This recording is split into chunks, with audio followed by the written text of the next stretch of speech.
like to ask a question that is, I haven't read enough of the book to ask a proper question. So I'd like to pick up Joachim's metaphor here of a house. If this is your house, which part of the house are you happy with? I mean, which kind of room would you like to go into and say, oh, that's a nicely decorated room?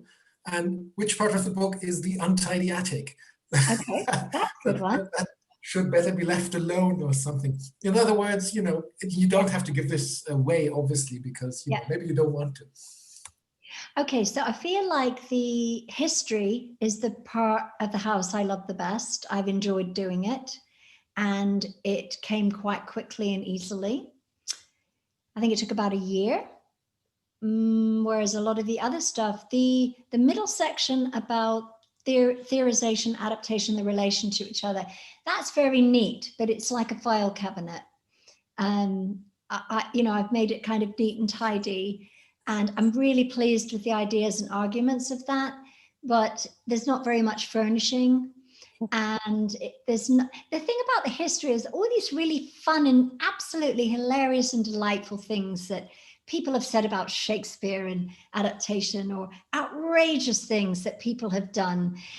It's that kind of messy but enjoyable and alive stuff that you get from the history, with the arguments about theorization, adaptation, defining them, thinking about how they taxonomize, what their theoretical what their principles are. And that was satisfying, rewarding, but it's more like jigsaw puzzle or something.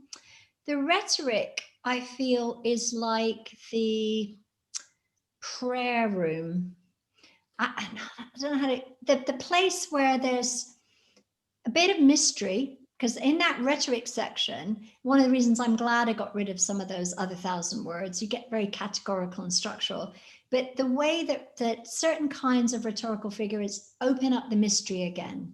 So when you were asking, Joachim, what's next, there are things at the end of this book that I really like, because they point towards the mystery and all the things that we can never, ever, ever know about adaptation.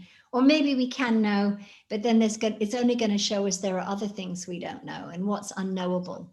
So when I say that's probably not the attic, it's probably like a prayer room with just a space and a place that you feel like you don't own, that actually belongs to something larger than your book. Or maybe, I don't know, other people might see it as a hole in the ceiling. And I don't mean that in a religious sense, really. That's just my childhood background was quite religious. But it's just that acknowledging that there are things that we can reach towards and directions that we can move in adaptation studies. In each section, there is a takeaway from the history, from the theory, that yes, we can do this in adaptation studies, and this is going to help us.